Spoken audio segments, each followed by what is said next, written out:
उत्तराखंड दृष्टि के current programme में आपका स्वागत है। आज का हमारा सेशन है उपराष्ट्रपति से संबंधित। हाल ही में नए उपराष्ट्रपति पद का चुनाव किया गया है, जिसमें नए उपराष्ट्रपति पद चुने गए हैं। आज हम बात करेंगे नए उपराष्ट्रपति के बारे में, उनकी चुनाव प्रक्रिया क्या है और साथ ही एग्जाम की दृष्टि से महत्वपूर्ण प्रश्नों को देखेंगे। आइए सेशन की शुरुआत करते हैं। हाल ही में भारत के नए उपराष्ट्रपति कौन बने हैं? आपके ऑप्शन है द्रौपदी मुर्मू, वेंकैया नायडू, राजनाथ सिंह या फिर जगदीप धनखड़। तो इस प्रश्न का सही उत्तर हो जाएगा ऑप्शन डी, जगदीप धनखड़। आप चित्र में देख सकते हैं, यह है जगदीप धनखड़। जगदीप धनखड़ भारत के 14वें उपराष्ट्रपति बने हैं। उपराष्ट्रपति चुनाव में विपक्षी उम्मीदवार मार्गरेट अल्वा थी। जगदीप धनखड़ का जन्म 18 मई 1951 को राजस्थान के जिले झुंझुनू के कैथवा गांव में हुआ था। 30 जुलाई 2019 में जगदीप धनखड़ को पश्चिम बंगाल का राज्यपाल नियुक्त किया गया था। आइए देखते हैं उपराष्ट्रपति की चुनाव प्रक्रिया। राष्ट्रपति के बाद भारत में उपराष्ट्रपति पद दूसरा सबसे बड़ा संवैधानिक पद होता है। उपराष्ट्रपति का चुनाव निर्वाचक मंडल यानी इलेक्टोरल कॉलेज करता है। इस प्रक्रिया में संसद के दोनों सदनों के निर्वाचित और मनोनीत सदस्य भाग लेते हैं। राष्ट्रपति चुनाव के विपरीत राज्य विधानमंडल के सदस्य इसमें भाग नहीं लेते हैं। उपराष्ट्रपति राज्य की परिषद का राज्यसभा का पदेन अध्यक्ष होता है। अनुच्छेद 64 और अनुच्छेद 80 के अनुसार राष्ट्रपति राज्य परिषदों का पदेन अध्यक्ष होता है। राष्ट्रपति को राज्य परिषद द्वारा पद से हटाया जा सकता है, जो उस उपस्थित सदस्य के बहुमत से पारित होता है। साथ ही लोकसभा द्वारा सहमति आवश्यक होती है और राष्ट्रपति को 14 दिन पूर्व ये सूचना देना अनिवार्य होता है।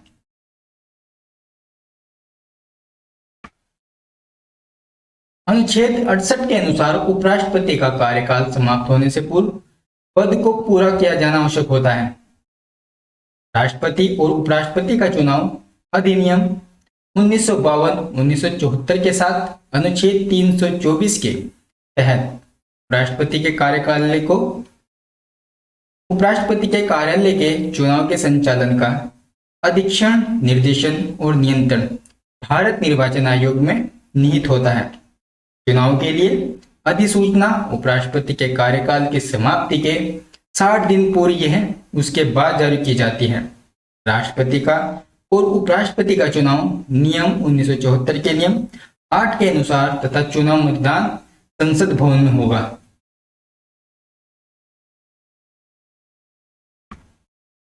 आइए बात करते हैं योग्यता की। उपराष्ट्रपति की आखिरकार योग्यता क्या होती है? तो वह भारत का नागरिक हो, 35 वर्ष की आयु पूरी कर चुका हो, राज्यसभा के सदस्य के रूप में चुनाव के लिए योग्य होना चाहिए, कोई लाभ का पद धारण नहीं किए होना चाहिए। अब बात करते हैं निर्वाचन मंडल के। उपराष्ट्रपति का निर्वाचन संसद के दोनों सदनों के सदस्य से मिलकर बनने वाले निर्वाचक गण के सदस्य द्वारा अनुपातिक तथा एकल संक्रमणीय मत द्वारा होता है और ऐसे निर्वाचन में मतदान को गुप्त रखा जाता है। आइए हम कुछ प्रश्नों को देखते हैं। महत्वपूर्ण प्रश्न है, भारत के उपराष्ट्रपति की तुलना किस देश के उपराष्ट्रपति से की जा सकती है? आपके ऑप्शन है संयुक्त राज्य अमेरिका, फ्रांस, दक्षिण अफ्रीका या फिर रूस। तो इस प्रश्न का सही उत्तर हो जाएगा ऑप्शन ए, संयुक्त राज्य अमेरिका। नेक्स्ट प्रश्न को देखते हैं।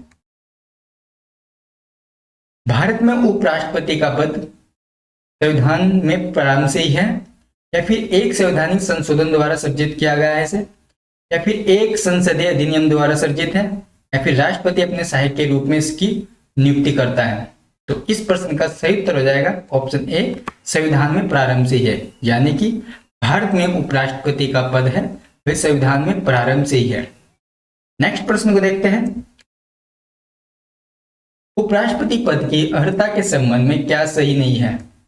आपके ऑप्शन है वह भारत का नागरिक हो, कम से कम 35 वर्ष की आयु का हो, राज्यसभा का सदस्य हो या फिर उपरोक्त में से कोई नहीं। इस प्रश्न का सही उत्तर हो जाएगा ऑप्शन सी, राज्यसभा का सदस्य हो। राष्ट्रपति उपराष्ट्रपति पद की अर्हता के संबंध में क्या सही नहीं है कि राज्यसभा का सदस्य हो। नेक्स्ट प्रश्न को देखते हैं। उपराष्ट्रपति लोकसभा का सदस्य होता है या फिर राज्यसभा का सदस्य होता है या फिर किसी भी सदन का सदस्य हो सकता है या फिर सांसद नहीं हो सकता? तो इस प्रश्न का सही उत्तर हो जाएगा ऑप्शन डी, सांसद नहीं हो सकता, यानी कि उपराष्ट्रपति सांसद या फिर संसद सदस्य नहीं हो सकता। नेक्स्ट प्रश्न को देखते हैं। उपराष्ट्रपति के संबंध में क्या सही है? वह लोकसभा का पदेनाध्यक्ष होता है, राज्यसभा का पदेनाध्यक्ष होता है, लोकसभा और राज्यसभा दोनों का पदेनाध्यक्ष होता है या फिर उपरोक्त में से कोई नहीं। इस प्रश्न का सही उत्तर हो जाएगा ऑप्शन बी, राज्यसभा का पदेनाध्यक्ष होता है, यानी कि उपराष्ट्रपति राज्यसभा का पदेनाध्यक्ष होता है। नेक्स्ट प्रश्न को देखते हैं। उपराष्ट्रपति का निर्वाचन कैसे होता है? प्रत्यक्ष रूप से, अप्रत्यक्ष रूप से, उपरोक्त दोनों प्रकार से या फिर मनोनयन द्वारा?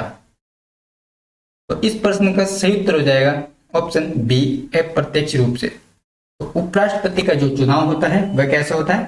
अप्रत्यक्ष रूप से, यानी कि आप यह कह सकते हैं इसमें जनता डायरेक्ट भाग नहीं लेती। नेक्स्ट प्रश्न को देखते हैं।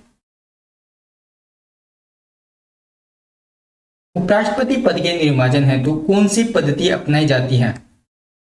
सूची पद्धति, संचयी मत पद्धति, सापेक्ष बहुमत पद्धति या फिर समानुपातिक एवं एकल संक्रमणीय पद्धति?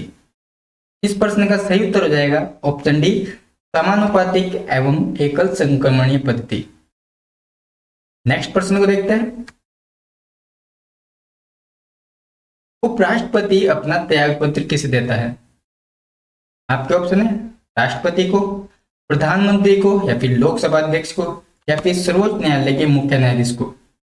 तो इस प्रश्न का सही उत्तर हो जाएगा ऑप्शन ए, राष्ट्रपति को। उपराष्ट्रपति अपना त्याग पत्र किसे देता है? राष्ट्रपति को। और उपराष्ट्रपति पद की शपथ इन्हें दिलाता कौन है? राष्ट्रपति। तो उपराष्ट्रपति अपना त्याग पत्र भी किसे देता है? राष्ट्रपति को। और त्याग पत्र राष्ट्रपति को देता है तथा शपथ किसके द्वारा दिलाई जाती है? राष्ट्रपति के द्वारा ही उपराष्ट्रपति को शपथ दिलाई जाती है। किस एकमात्र उपराष्ट्रपति की मृत्यु पद पर आसीन रहते हुए हुई थी? आपके ऑप्शन है गोपाल स्वरूप पाठक या फिर हामिद अंसारी या फिर कृष्णकांत या फिर डॉक्टर जाकिर हुसैन? इस प्रश्न का सही उत्तर हो जाएगा ऑप्शन सी, कृष्णकांत। तो ये एकमात्र ऐसे उपराष्ट्रपति हैं जिनकी मृत्यु पद पर ही हो गई थी। आज के सेशन का हमारा अंतिम प्रश्न है, भारत के उपराष्ट्रपति पर अभियोग किसके द्वारा लगाया जा सकता है? राज्यसभा, लोकसभा, विधान परिषद या फिर विधानसभा? तो इस प्रश्न का सही उत्तर हो जाएगा ऑप्शन ए, राज्यसभा द्वारा। तो भारत के उपराष्ट्रपति पर अभियोग किसके द्वारा लगाया जा सकता है? राज्यसभा द्वारा। इस प्रश्न का ऑप्शन ए सही हो जाएगा। आपसे फिर मुलाकात होगी नेक्स्ट सेशन में, तब तक के लिए नमस्कार।